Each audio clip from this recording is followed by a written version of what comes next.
Saya adalah Muhammad Hatta, lahir 12 Agustus 1902 dengan nama Muhammad Attar di Bukit Tinggi, Sumatera Barat. Ayah saya bernama Muhammad Jamil, seorang pemuka agama, meninggal ketika saya berusia 8 bulan. Oleh karena itu, saya dibesarkan oleh keluarga ibu saya yang berasal dari keluarga saudagar. Masa remaja saya diisi dengan pendalaman agama Islam, belajar bahasa Belanda, dan mengikuti berbagai ceramah dan pertemuan politik yang bersifat lokal maupun yang bersifat dari luar Jawa. Di Padang, saya mengikuti pendidikan di Els dan Mulo dari tahun 1913 sampai 1916. Setamat sekolah di Padang, pada pertengahan Juni 1919, saya melanjutkan studi di HBS, Hoger Burger School di Betawi, yang merupakan sekolah lanjutan tinggi pertama. Di Betawi, saya diasuh oleh paman saya yang dikenal dengan Mak Etek Ayub, seorang saudagar yang cukup sukses berdagang. Paman membiayai saya dan menumbuhkan minat dan kecintaan saya dengan buku-buku untuk pertama kalinya. Setelah lulus dari HBS dengan nilai kelulusan yang sangat tinggi, pada tahun 1921 saya ditawari beasiswa untuk belajar di Rotterdam School of Commerce. Di saat yang hampir bersamaan, paman saya yaitu Mak Ayub jatuh bangkrut karena terlilit hutang dan sempat menjadi tahanan Hindia Belanda. Di balik jeruji penjara, Mak Ayub tetap menyemangati saya untuk terus melanjutkan studi di Eropa. Akhirnya, saya yang saat itu baru berusia 19 tahun harus berangkat ke Belanda sendirian dan merasakan hidup jauh di rantau sejak usia belasan tahun.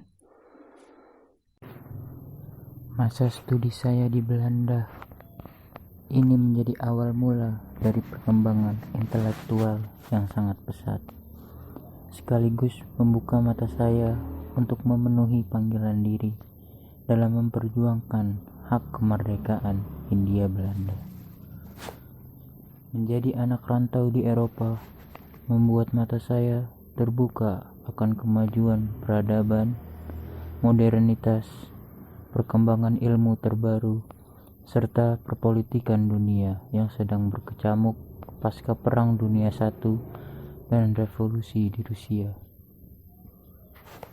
Pada masa-masa ini jugalah saya mulai memikirkan berbagai bentuk ketidakadilan kaum kolonialis pada rakyat pribumi. Selain melahap entah berapa ratus buku dari toko buku The Western Book Handel dan perpustakaan kampus, saya juga mulai aktif dalam berorganisasi. Diawali dengan pertemuan diskusi antar sesama pelajar dari Hindia Belanda di rumah persinggahan bernama Bilderdikstraat. Saya aktif dalam organisasi bernama Indisch Vereniging atau Perhimpunan Hindia Belanda.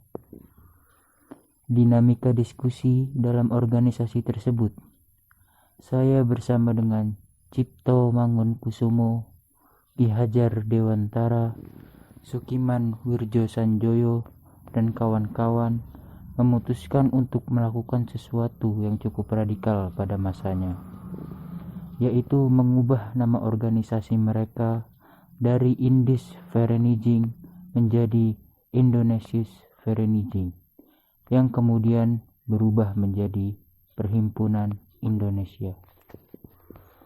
Perubahan nama organisasi berarti menyuarakan istilah Indonesia pertama kali dalam organisasi yang artinya adalah bentuk pemberontakan terhadap Belanda. Dari organisasi ini, saya, Syahrir, dan para pemuda lain di Perhimpunan Indonesia semakin produktif, gila-gilaan dalam menyerap ratusan bahan bacaan kelas berat dari mulai filsafat, ekonomi, politik, dan sastra, sekaligus menulis artikel-artikel tajam tentang pembelaan terhadap rakyat Hindia Belanda. Salah satunya adalah buku Gedenboek Indonesisch Vereniging Hindia Putra. Saya yang saat itu masih berstatus sebagai mahasiswa muda sangat ingin berjuang untuk rakyat Hindia Belanda. Tanah air saya di perantauan dengan mengikuti konferensi-konferensi internasional di Perancis dan Belgia. Bertukar ide dan gagasan dengan tokoh perjuangan anti-kolonialis kelas dunia semacam Nehru, bapak bangsa asal India, dan Hafiz Ramadan Bey, negarawan asal Mesir. Pada tahun 1927, saya, seorang pelajar dari tanah Minangkabau di ujung timur Kepulauan Asia Tenggara, memimpin rapat internasional presidium menentang imperialisme dan kolonialisme di Brussels, Belgia. Sampai akhirnya saya yang saat itu menjabat sebagai ketua Perhimpunan Indonesia mulai meresahkan pemerintah Belanda.